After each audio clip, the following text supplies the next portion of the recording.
Have you ever looked at a stranger and made a snap judgment? The person stocking shelves, the one washing windows, the quiet figure in the corner you barely notice. We all do it. We place people into boxes based on their clothes, their job, their demeanor. But what if those boxes were prisons? What if the person you dismissed as invisible was, in fact, more capable, more courageous, and more important than you could ever imagine? This is a story about one such person, and the day the world was forced to see her for who she truly was. It began on a Tuesday, under the flat, humming fluorescent lights of the city's largest financial institution, long after the last banker had gone home. Her name was Lena, though few people knew it. To the skeleton crew of security guards and the occasional late-working executive, she was just the cleaner, a ghost in a gray jumpsuit. She moved through the cavernous marble halls with a quiet efficiency that rendered her nearly invisible. Her hoodie was always pulled low, casting her face in shadow, and she never made eye contact. Her cart, filled with sprays and rags, was her shield. It rattled softly, the only sound that announced her presence before she disappeared again into the next empty office. She cleaned with a methodical precision that bordered on ritual. Every surface was wiped in the same pattern, every trash can emptied with the same fluid motion. It wasn't just a job, it was an anchor, a way to keep her hands and her mind occupied, to hold the roaring chaos of her past at bay. The silence of the skyscraper at night was a fragile piece she clung to desperately. But tonight, that piece was about to be shattered. As she worked on the 44th floor, a sudden, jarring alarm blared through the building, a sound that cut through the silence like a physical blow. Her head snapped up, her body instantly rigid. Her eyes, usually downcast and vacant, were now sharp, alert, scanning every corner of the hallway. The change was instantaneous and total. The stooped, tired cleaner was gone. In her place stood a sentinel. The building's security system flashed red, its panicked strobing lights painting the walls in blood-like patterns. Over the intercom, a garbled, frantic voice shouted about a breach on the main floor. Lena didn't wait for instructions. Her training, buried under years of deliberate suppression, surged to the surface. It was a muscle memory she had prayed she would never need again. She abandoned her cleaning cart, the rattling wheels falling silent, and moved towards the emergency stairwell. Her steps were now completely silent, her body low and fluid. She didn't run, she flowed through the corridors like a shadow, a predator in her natural element. Down on the ground floor, chaos reigned. 3 armed men in black ski masks had stormed the lobby, taking the handful of night security guards hostage.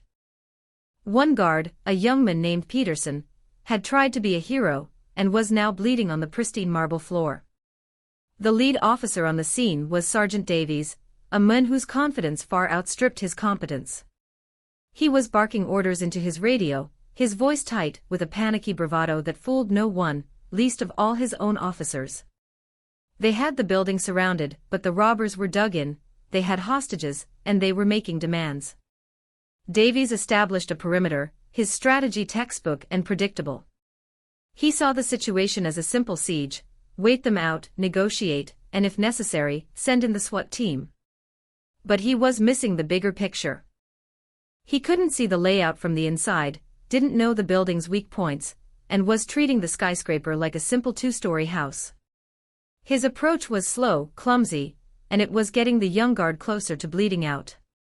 The lead robber, his voice amplified by a stolen security radio, was growing more agitated, his threats becoming more violent. Time was running out, and Sergeant Davies was playing by a rulebook the men inside had already thrown away. He was a man holding a hammer, and to him, every problem looked exactly like a nail. He had no idea a scalpel was already inside the patient. Lena reached the ground floor lobby's mezzanine, peering down through the glass partition. Her vantage point gave her a clear view of the entire scene. 3 hostels. One near the main entrance, watching the street. One guarding the 2 terrified security guards. The leader stood over the wounded Peterson, using him as a human shield while he barked into the radio. Lena's mind processed the information with cold, terrifying speed. She catalogued their weapons, their positions, their body language. The leader was an amateur, high on adrenaline, making him unpredictable but also prone to mistakes. The other two were followers, nervous, their eyes darting around. She analyzed the police positions outside, visible through the grand glass facade of the lobby. Davies had his men clustered, a classic and vulnerable formation. They were blind. Lena knew this standoff would end in bloodshed if it continued on its current path. She saw the flaw in the robbers' setup, a blind spot near a service corridor not on the main building plans. And she saw the flaw in the police strategy, their complete lack of internal intelligence. She had to act. Slipping back from the glass, she found a janitor's closet. Inside, she grabbed a heavy-duty floor polisher, a solid piece of steel, and a length of thick industrial power cord. It wasn't a weapon, not to a normal person. To her, it was a tool. She moved to a service elevator panel, prying it open with practiced ease. She knew the building's wiring, its architecture, its secret passages better than the architects who designed it.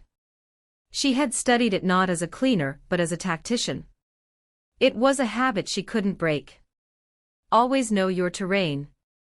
She descended silently, not in the elevator car, but by climbing the maintenance ladder in the shaft, emerging from a utility hatch directly into the blind spot she had identified. She was now 20 feet behind the hostel guarding the other hostages. The air was thick with tension. The only sounds were the wounded guards' pained breaths and the leader's angry shouting. Lena took a deep, centering breath. Then she moved. She was a blur of motion. The first hostile went down without a sound, the heavy floor polisher striking the base of his skull with precise, disabling force. She used the power cord as a garrote to incapacitate the second before he could even turn. 2 down in under 4 seconds. The leader spun around, his eyes wide with shock, raising his weapon. But Lena was no longer there. She had used the momentum of her attack to roll behind a large marble pillar. "Drop it," the leader screamed, his voice cracking. A woman's voice, calm and clear, echoed in the cavernous space. "You have 2 options. You can walk out that door and take your chances with the police. Or you can stay here with me." The leader fired wildly at the pillar. The bullets ricocheted with loud shrieks. "Bad choice," the voice said, now seeming to come from a different direction. Before he could process it, she was on him.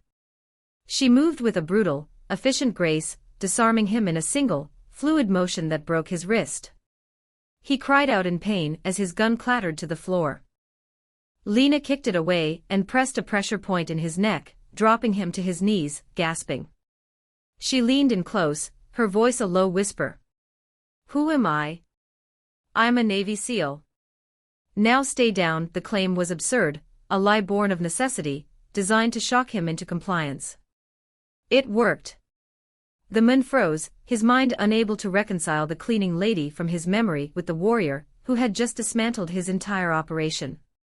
The remaining hostages stared, mouths agape. Through the glass, Sergeant Davies watched, his face a mask of utter disbelief. The situation was over. And he had no idea how. When the police stormed the lobby, they found a scene of bewildering calm. 2 robbers were zip-tied with electrical cords, unconscious. The leader was on his knees, clutching his broken wrist, whimpering. The wounded guard was being tended to by Lena, who had used a strip of her own uniform to create a makeshift tourniquet, her movements sure and practiced. She had saved his life. But Sergeant Davies didn't see a hero. He saw a civilian who had interfered in a police operation. He saw a vigilante. His ego, already bruised by his own inaction, was now shattered. He marched up to Lena, his face flushed with anger. "Who the hell are you?" he demanded, his voice booming with misplaced authority. Lena looked up from the wounded guard, her face impassive. "I'm the cleaner," she said softly. Davies scoffed, gesturing at the subdued robbers. "Cleaners don't do this. You put everyone in danger. You're under arrest." One of the conscious hostages, a young security guard, spoke up. "Sir, she saved us." She was incredible. Davies ignored him. His eyes were locked on Lena, who had risen to her feet. "I want a name," he barked. Lena remained silent. Her mission was over. She wanted to disappear again, to retreat back into the shadows of her quiet life. "I said I want a name," Davies repeated, stepping closer. Lena's jaw tightened. She knew silence was no longer an option. She thought back to the lie she had told the robber, the one designed to paralyze him with fear and awe. It was the most unbelievable thing she could think of, yet it was the closest to the truth. "The name is irrelevant," she said, her voice steady. "My background is naval special warfare." Davies stared at her for a second, and then he burst out laughing. It was a loud, mocking, cruel sound that echoed in the silent lobby. "A Navy SEAL? You? A woman? Lady, that's the dumbest lie I've ever heard. You're not just a vigilante, you're delusional." He turned to his officers. "Cuff her." Obstruction of justice, reckless endangerment, and impersonating a federal officer, the last charge was delivered with a sneer. The young officer who had been saved by Lena hesitated, looking from his sergeant to the calm woman in the dirty jumpsuit. But a direct order was a direct order. He approached her apologetically. Lena didn't resist. She held out her hands, her expression unreadable. As the cold metal of the handcuffs clicked around her wrists, a profound weariness settled over her. She had saved lives, neutralized a threat the police were fumbling, and her reward was humiliation and arrest. The dramatic irony was a bitter pill. Davies, the incompetent fool, was puffed up with victory, believing he had captured a dangerous crank. He had no idea he had just placed a national hero in chains. He saw a crazy cleaning lady. He was blind to the warrior standing right in front of him. The interrogation room was small, cold, and smelled of stale coffee and disinfectant. A single metal table and 3 chairs were bolted to the floor. Lena sat perfectly still in one of them, her cuffed hands resting on the table in front of her. The gray jumpsuit was smudged with dirt and a small amount of blood from the guard she had helped. She looked small in the sterile room, but her posture was anything but defeated. She sat upright, her back not touching the chair, her eyes scanning the room, noting the one-way mirror, the camera in the corner, the slight draft from the air vent. She wasn't a prisoner, she was an operative assessing a new environment. Sergeant Davies strode in and slammed a file down on the table, making Lena flinch almost imperceptibly. He leaned forward, his hands on the table, trying to use his size to intimidate her. "All right, Jane Doe. Let's try this again. We can do this the easy way or the hard way. You're facing a laundry list of charges, but the one that's going to stick, the one that's going to put you away for a long time, is impersonating a federal officer. So who are you? Are you an ex-cop? A failed military washout? Just some wannabe who's watched too many action movies?" He smirked, enjoying himself. "A female Navy SEAL?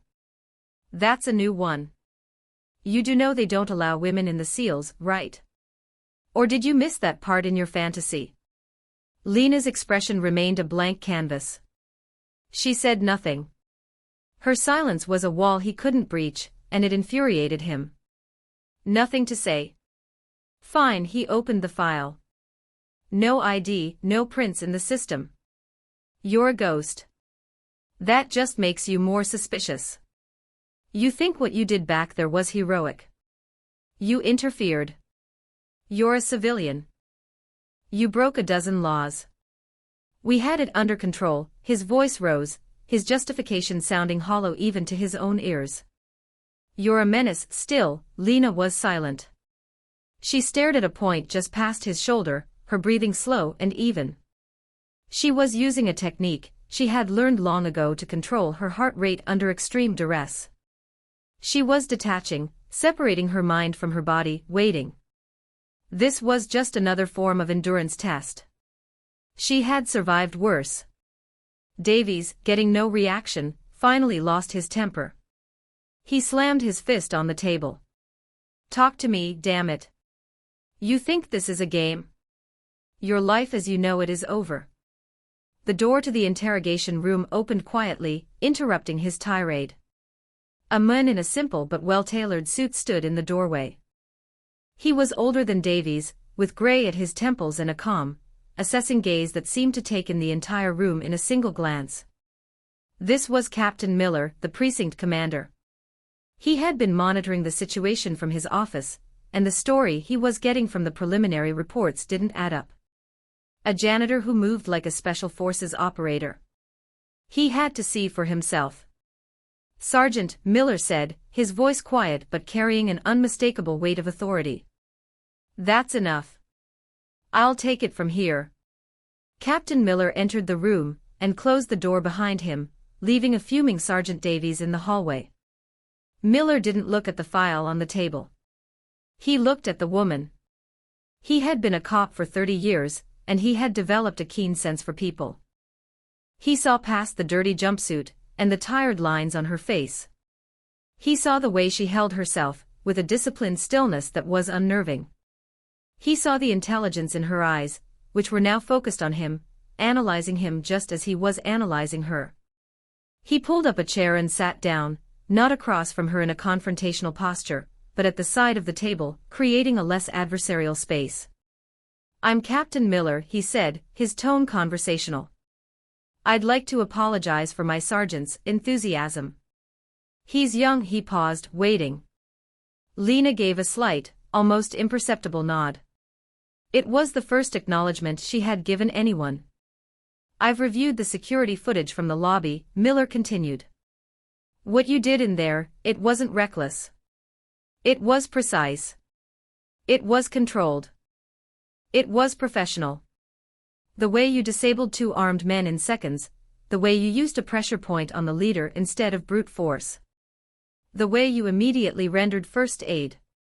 That's not something you learn from watching movies." He leaned forward slightly, his voice dropping. "I was a Marine before I was a cop. I served in the first Gulf War. I know what professional training looks like. And you, ma'am, have had it. The best of the best." From the looks of it, Lena's eyes flickered, a hint of emotion finally breaking through the stoic facade. He hadn't mocked her. He hadn't dismissed her. He had seen. "So," Miller said gently, "I'm not going to ask you if you're a Navy SEAL. I'm going to ask you to tell me what I need to know to get you out of this room, and get those cuffs off your wrists. Because I don't think you belong here." He noticed something on her left wrist, partially hidden by the cuff. A small, faded tattoo of a trident, but it was subtly different from the standard SEAL insignia. It was a design he had never seen before. It looked older, almost archaic. That detail, more than anything, convinced him he was on the right track. "Help me help you," he urged. A long silence stretched in the room. Lena's gaze dropped to her cuffed hands. The captain's words, the unexpected respect in his voice, had chipped away at the wall she had spent years building. Finally, she looked up, her eyes meeting his directly. "My name is Lena Petrova," she said, her voice raspy from disuse. "My service number was 729-48-1182. I was attached to Naval Special Warfare Development Group. Project Athena." Sergeant Davies, listening from the other side of the one-way mirror, scoffed loudly. "Project Athena? DevGru? She's making it all up. That's the official name for SEAL Team 6. She's just pulling names from a video game. This is ridiculous, Captain." Inside the room, Captain Miller held up a hand, silencing the voice from the speaker in the wall. He kept his eyes on Lena. The name Project Athena meant nothing to him, but the conviction with which she said it was undeniable. The service number sounded real. He knew DevGru was the most elite, most secretive unit in the U.S. military. The idea of a woman serving with them was, on its face, impossible. But the woman in front of him had just done 3 impossible things in his lobby. "Project Athena," Miller repeated slowly. "I've never heard of it." "You wouldn't have," Lena replied, her voice flat. "It was a clandestine pilot program. It was officially terminated. All records were sealed. All right, Miller said, making a decision. He stood up. I'm going to run this number, Ms. Petrova. I want you to know, if this is a lie, the impersonation charge will be the least of your problems. He turned and left the room, leaving Lena alone once more in the sterile silence. In the observation room, Davies was practically vibrating with smug anticipation. Let's run it. Let's expose this fraud. I've already got a patrolman running the service number through the military database. It'll come back with nothing. As if on cue, the young officer from the lobby appeared at Captain Miller's side, holding a printout. Sir, the service number you asked for. It's a dud. No record found. Same for the name, Lena Petrova. The system says they don't exist. Davies grinned, triumphant. See? I told you. A complete fantasy. Can we process her properly now? But Captain Miller wasn't looking at Davies. He was staring at the printout. At the bottom of the NO record found page was a single line of small, red text. Access denied. File flagged, eyes only. Sigma level clearance required. Direct contact JSOC command. Miller's blood ran cold. He had seen flags like that before, but only in the highest level federal cases. Sigma level clearance was something out of spy novels. It was a level of classification so high, most of the military didn't even know it existed. This wasn't a dead end. It was a locked door, and behind it was something the United States government did not want anyone to see. Get me a secure line, Miller said, his voice low and urgent. A direct patch to Fort Bragg. Now Davies's smirk faltered. Sir. Bragg? For a delusional cleaner. She's not a cleaner, Sergeant, Miller said, his eyes hard as flint. And I have a feeling she's not delusional either. Make the call. The tension in the small office was thick enough to cut with a knife. Captain Miller held the secure phone to his ear, listening to the series of clicks and electronic tones as the encrypted call was routed.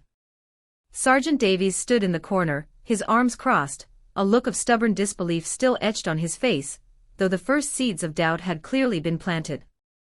The young officer who had made the call stood by the door, looking nervous and deeply intrigued. Finally, the line connected. A voice on the other end answered, not with a greeting, but with a sharp, two-word challenge. Authenticate now. Miller took a deep breath. He gave his own name, rank, and badge number, followed by a security code reserved for interagency communications of the highest sensitivity. There was a pause, the sound of typing, and then the voice returned, colder than before. You have 30 seconds to explain why you are using this channel, Captain. Miller's heart pounded. This was real. I'm calling in reference to an individual in my custody, he began, choosing his words carefully. She gave me a service number, 729-48-1182, and mentioned something called Project Athena. The silence on the other end of the line was absolute, so profound it felt like a physical weight. Miller could hear his own heartbeat in his ears. For a moment he thought the line had been cut. When the voice finally spoke again, all traces of cold bureaucracy were gone. It was replaced by a tone of immense gravity and lethal seriousness. Captain Miller, the voice said slowly, describe the individual you have in custody. Miller described Lena. Her height, her build, her hair color, her impassive demeanor. He even described the unusual trident tattoo on her wrist. Another pause. Hold one, the voice commanded. Miller waited, the phone slick with sweat in his hand. Davies shifted his weight, unable to stand still. After what felt like an eternity, the voice returned. Captain, I am going to tell you something that you will forget as soon as this call is over. You will not write it down. You will not repeat it to anyone in that room. Do you understand me? I understand, Miller said. Project Athena was a proof-of-concept program initiated in the late 2000s. Its purpose was to determine if female operatives could pass the complete spectrum of special warfare training, including BUD/S and Q course, and be integrated into Tier 1 units for specialized missions where a female operator would provide a unique tactical advantage. The program was top secret. Only 3 candidates were selected. 2 washed out. 1 succeeded. The voice paused, letting the weight of the words sink in. Lena Petrova was not just a SEAL captain. She was the only graduate of Athena. She served for 4 years in DevGru on missions that are still classified so far above your pay grade that you couldn't see them with a telescope. She was a ghost. A legend. She has more confirmed kills than most sniper teams, and has saved more American lives than we can count. She is, without exaggeration, a national hero of the highest order. Davies, who had crept closer to the phone, went pale. The color drained from his face, as if he'd been struck. He stumbled back a step, leaning against the wall for support. The voice on the phone continued, its tone now like chipped ice. 2 years ago, on a mission in the Hindu Kush, her team was compromised. Petrova single-handedly held off an enemy force for 3 hours to allow for the extraction of her wounded comrades. She was the last one out, but not before sustaining injuries that ended her field career. The official story is that she died in the attack. Her name is on a memorial wall at Dam Neck. We gave her a new identity, a quiet life. We gave her the one thing she asked for, to be left alone.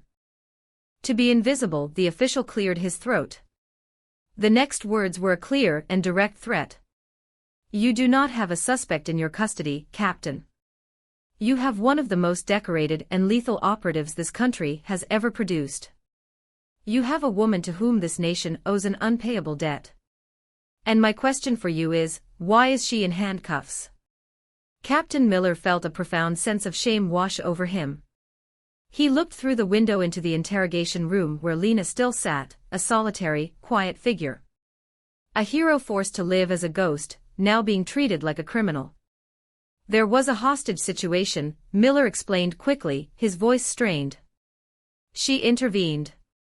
She saved lives, including one of my own officers.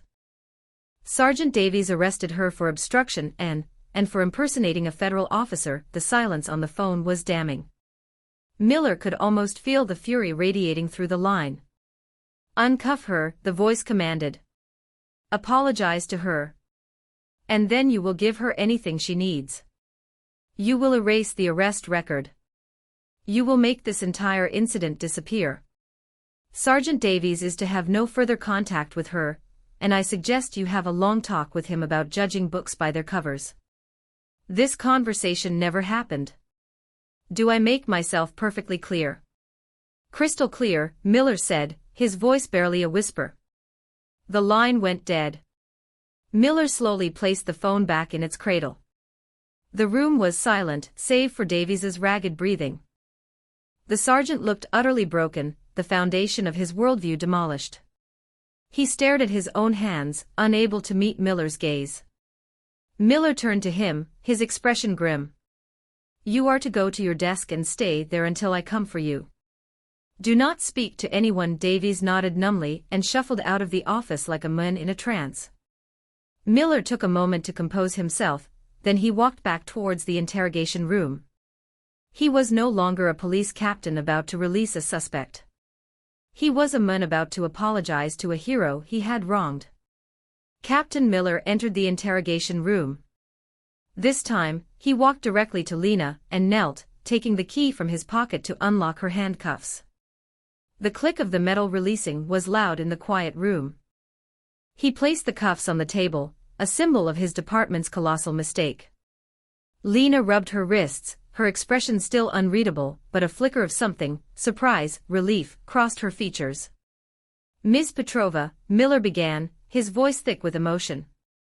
On behalf of myself and my entire department, I want to offer you our deepest, most sincere apology.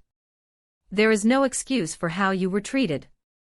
What you did tonight was heroic. You saved lives. Lena looked at him, truly looked at him, and for the first time, he saw the deep, soul-crushing exhaustion behind her eyes. The exhaustion of a soldier who had never been allowed to come home. I just wanted to be left alone, she whispered, the words carrying years of pain. I know, Miller said softly. And we violated that. The man I spoke to, he told me who you are. What you've done. What you've sacrificed. He shook his head, a sense of awe and shame mingling within him. We put you in a cage, when we should have been giving you a medal. He stood up and pushed the file from Davies across the table, along with a lighter from his pocket. There is no arrest record. As of this moment, you were never here.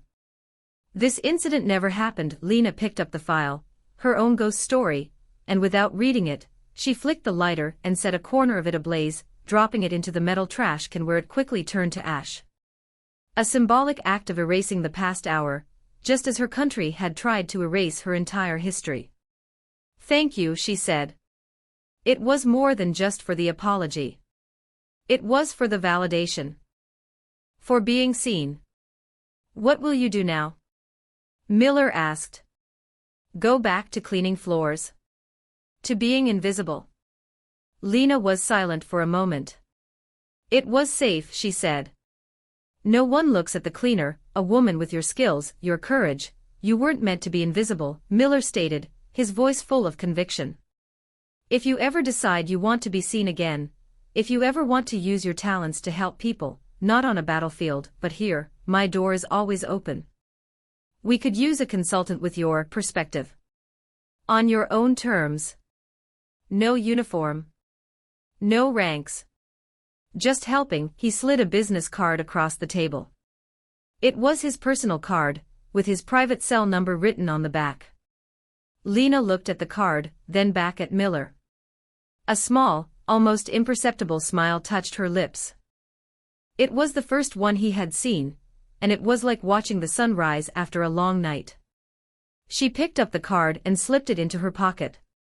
She stood up and for the first time since she had entered the building hours ago, she pulled her hoodie down. Her face, no longer hidden in shadow, was strong and marked by a quiet dignity. She was no longer a ghost. She was Lena Petrova. She walked out of the interrogation room, past a shell-shocked Sergeant Davies, and through the precinct. No one stopped her. No one questioned her. They just watched as the quiet cleaning lady walked out the front doors of the police station, and into the pre-dawn light, her shoulders back, her head held high. She was no longer hiding. She had been seen. And in being seen, she had found the beginning of a new path, a chance to be a hero not in the shadows of war, but in the light of the world she had fought so hard to protect. What does a hero look like? They don't always wear capes or uniforms. Sometimes they wear a cleaner's jumpsuit. Sometimes they are the people we overlook every single day.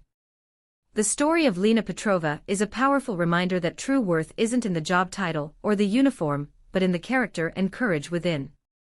It's a reminder to look closer to see the person, not the label.